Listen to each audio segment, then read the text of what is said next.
Hello friends, இன்னைக்கு நம்ம ரொம்பவே மொறு மொறுன்னு தோசையும் ரொம்ப பஞ்சு போல் இட்லியும் ரேஷன் பச்சரிசி புழுங்கலரிசி மட்டுமே வச்சு செஞ்சிடலாங்க. கடைக்கு போயிட்டு நம்ம எந்த வித ரைஸ் எதுவுமே வாங்க வேண்டிய அவசியமே இல்லைங்க. முழுக்க முழுக்க நம்ம ரேஷனில் கொடுக்கக்கூடிய அரிசியை மட்டுமே வச்சு ரொம்ப ஈஸியான முறையில் இட்லியும் தோசையும் ஒரே மாவில் செஞ்சிடலாம் ஃப்ரெண்ட்ஸ். இப்போ தான் நீங்கள் ஃபஸ்ட் டைம் சேனலை பார்க்குறதா இருந்தால் சப்ஸ்கிரைப் பண்ணி லைக் பண்ணிக்கோங்க. வாங்க வீடியோக்குள்ளே போயிடலாம். நான் கரெக்டாக பார்த்தீங்கன்னா ஒரே டம்ளர் தாங்க அளவு எடுக்கிறேன். கடைசி வரைக்கும் அதே டம்ளர் தாங்க அளவு எடுக்கணும். கரெக்டாக நான் 4 டம்ளர் அளவுக்கு புழுங்கரிசி எடுத்திருக்கேன். அதே டம்ளரில் 3 டம்ளர் அளவுக்கு பச்சரிசி எடுத்துக்கலாங்க. வீடியோவை ஸ்கிப் பண்ணாமல் பாருங்கள் ஃப்ரெண்ட்ஸ், அப்போ தான் உங்களுக்கும் புரியும்.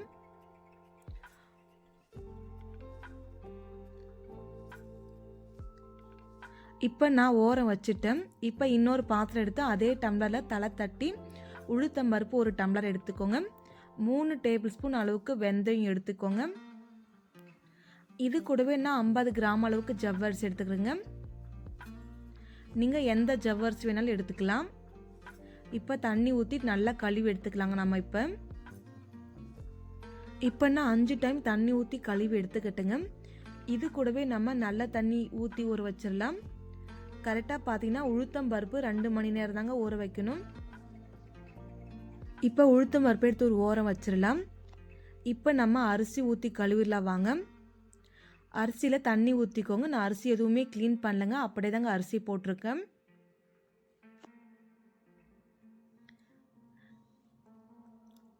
இப்போ தண்ணி ஃபுல்லாகவே ஊற்றியாச்சு. இது கூடவே நம்ம கல்லுப்பு ஆட் பண்ணிக்கலாம். கல்லுப்பு ஆட் பண்ணிவிட்டு கை வச்சு நல்லா கழுவுங்க. அப்போ தாங்க அரிசியில் இருக்கிற அழுக்கு எல்லாமே போகும் அதுக்குள்ளே.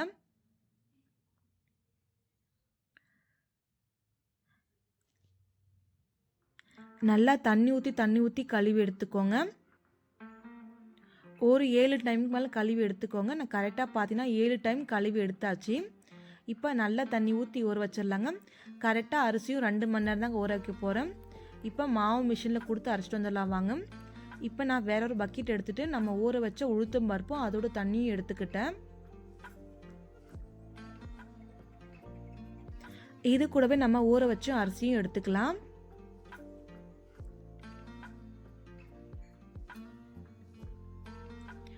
இது கூடவே நம்ம வீட்டில் வேக வச்ச எந்த ரைஸ் இருந்தாலும் பரவாயில்லைங்க, 2 கைப்பிடி அளவுக்கு போட்டுக்கோங்க.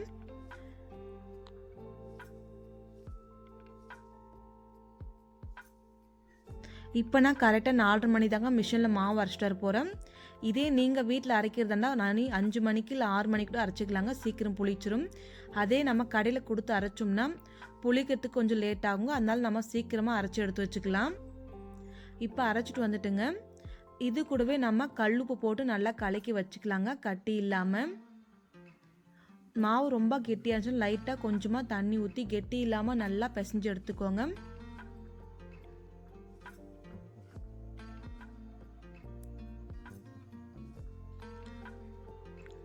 இப்போ நம்ம பிசைஞ்சாச்சு பாருங்க. இப்போ நம்ம பாதிமா ஒரு குண்டாக்குள்ளே மாற்றிடலாங்க. ஏன்னா நைட்டு நம்ம மூடி வச்சோம்னா மேலே பொங்கி வந்துச்சுன்னா மாவுலாம் வேஸ்ட் ஆயிரும். அதனால முன்னாடியே நம்ம பாதி பாதி மாவை பிரித்து வச்சுக்கிட்டோம்னா மாவு பொங்கி கீழே போகாது. அதனால தாங்க. இப்போ நம்ம மூடி போட்டு ரெண்டுமே ஒரு ஓரம் வச்சிடலாங்க.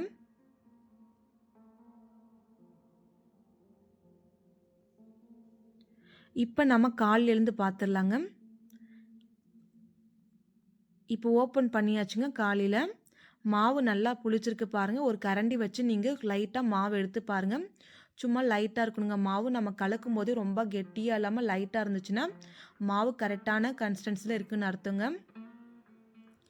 நமக்கு கலக்கும் போதே தெரியுங்க, ரொம்ப லைட்டாக இருந்துச்சுன்னா கரெக்டாக தோசை மாவுக்கு இட்லிக்கு ரொம்ப மாவு புளிச்சிருக்குன்னு அர்த்தங்க.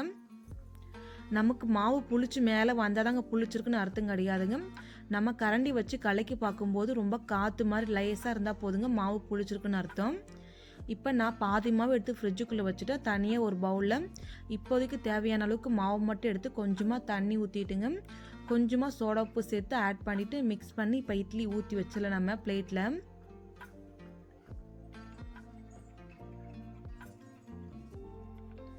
இப்போ மூடி போட்டு ஒரு 25 நிமிஷம் போல் வேக வச்சிடலாங்க.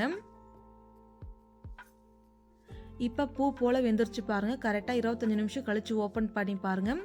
கரெக்டாக இட்லி பஞ்சு மாதிரி இருக்குங்க. ரொம்ப சூப்பராகவும் இருக்குங்க. நம்ம போய் கடைக்கு போயிட்டு அரிசி மாவு எதுவுமே வாங்க தேவையில்லைங்க. இந்த மாதிரி நம்ம வீட்லேயே செஞ்சுக்கலாம். போய் இட்லி அரிசிலாம் தேவையில்லாமல் 50 ரூபா கொடுத்து 1 கிலோ வாங்குறதுக்கு பதிலாக நம்ம ரேஷன் புழுங்கல் அரிசி பச்சரிசி மட்டுமே வச்சு செஞ்சுக்கலாங்க. இதனால நமக்கு மணியும் சேவ் ஆகுங்க. இப்போ இட்லியும் ரெடி ஆகிடுச்சுங்க. இப்போ தோசை ஊற்றி பார்த்துடலாம் வாங்க. அதே தோசை மாவு எடுத்து தோசை ஊற்றிக்கலாம். நம்ம நீங்களும் ஒரு டைம் இந்த மாதிரி ட்ரை பண்ணி பாருங்கள் ஃப்ரெண்ட்ஸ். ரேஷன் பச்சரிசி புழுங்கலரிசி மட்டுமே வச்சு ரொம்ப சூப்பராக இருக்குங்க. கடையில் போய் இட்லி அரிசி 50 ரூபா கொடுத்து வாங்க வேண்டிய அவசியமே இல்லைங்க. நீங்களும் இதே மெத்தடில் செஞ்சு பாருங்கள். ரொம்ப சூப்பராக இருக்குங்க. ரொம்ப மொறுன்னு தோசை ரெடி ஆகிடுச்சுங்க. பிடிச்சிருந்தால் லைக் பண்ணிக்கோங்க ஃப்ரெண்ட்ஸ். கமெண்ட் பண்ணுங்கள், சப்ஸ்கிரைப் பண்ணுங்கள், மறக்காமல் ஷேர் பண்ணி விடுங்க. நீங்களும் மறக்காமல் ட்ரை பண்ணி பாருங்கள். உங்களுக்கும் ரொம்பவே யூஸ்ஃபுல்லாக இருக்கும்னு நான் நம்புகிறேன் ஃப்ரெண்ட்ஸ். Thank you friends. நாளைக்கு பார்க்கலாம் வேற ஒரு வீடியோவில்.